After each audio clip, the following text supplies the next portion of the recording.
এখন আমরা যেই টপিকটা নিয়ে আলোচনা করব তার নাম হলো স্টেম অ্যান্ড লিফ ডায়াগ্রাম। তো নামটা শুনে কি বোঝা যাচ্ছে? স্টেম মানে কি গাছের ডাল, আর লিফ মানে পাতা। গাছের ডালের সঙ্গে একটা ডালের সঙ্গে যেরকম অনেকগুলো পাতা লাগানো থাকে, তো স্টেম অ্যান্ড লিফ ডায়াগ্রামটাও অ্যাকচুয়ালি ওই প্রিন্সিপালটাই মেনটেন করে। তো এখন আমরা একটা স্টেম অ্যান্ড লিফ ডায়াগ্রামের একটা স্ট্রাকচার দেখতে পাচ্ছি। এখানে বাম পাশে আঁকা হবে স্টেম, ডান পাশে আঁকা হবে লিফ, আর নিচে কি বলে একটা জিনিস দেয়া থাকে। তো এখানে ধরো তোমাকে কিছু ডেটা দেওয়া হলো, ডেটা দিয়ে বললো যে এই ডেটাগুলোর জন্য স্টেম অ্যান্ড লিফ ডায়াগ্রাম তুমি আঁকো। যখনই তুমি স্টেম অ্যান্ড লিফ ডায়াগ্রাম আঁকতে যাবে তখনই তোমার ফার্স্টে এইরকম একটা ফিগার এঁকে নিতে হবে। এরপর তোমরা খেয়াল করে দেখবে যে এটা কয় ডিজিটের ডেটা। প্রত্যেকটা ডেটা 2 ডিজিটের, এইটা শুধুমাত্র 1 ডিজিট আর বাকি সব 2 ডিজিট। তাহলে আমি ধরে নিব যে আমার ডেটাগুলো 2 ডিজিটের। তো 1 ডিজিট বাদ দিয়ে বাকি যে ডিজিটটা থাকবে, লাস্ট ডিজিট বাদ দিয়ে তার সামনের ডিজিটটা স্টেম হিসেবে বসে যাবে। তাহলে খেয়াল করে দেখো যে স্টেম হিসেবে কি কি বসবে।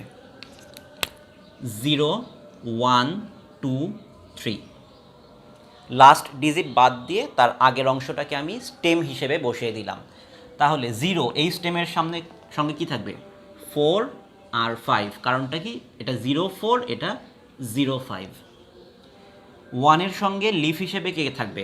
1 0, কেন? 10 ছিল। তারপর হচ্ছে 13, এটাকে আমরা কি লিখব? 1 স্টেমের আন্ডারে লিফ 3। 17, এটাকে আমরা কি লিখব? 1 স্টেমের আন্ডারে লিফ হলো 7। 18, তার মানে 1 এর পরে 8। এরপর 25, 2 এর পরে 5। 29, 2 এর পরে 9। 31, 3 এর পরে 1। 33, 3 এর পরে একটা 3। আর 38, 3 এর পরে একটা 8। এরপর যে কাজটা করতে হয়, যে এখানে কয়টা ডেটা আছে? 2টা। এখানে কয়টা ডেটা আছে? 4টা। এই স্টেমের আন্ডারে কয়টা ডেটা আছে? 2টা।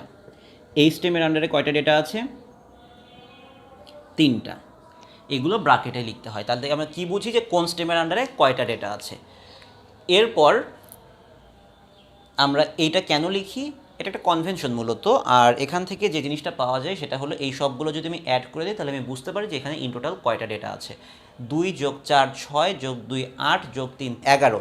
এখানে ইন টোটাল 11টা ডেটা আছে। এবার আসো কি দিয়ে কি বুঝায়?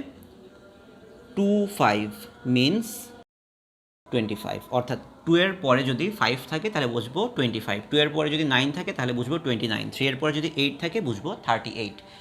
এই যে এই রিপ্রেজেন্টেশন, এইটার নামই হলো স্টেম অ্যান্ড লিফ ডায়াগ্রাম।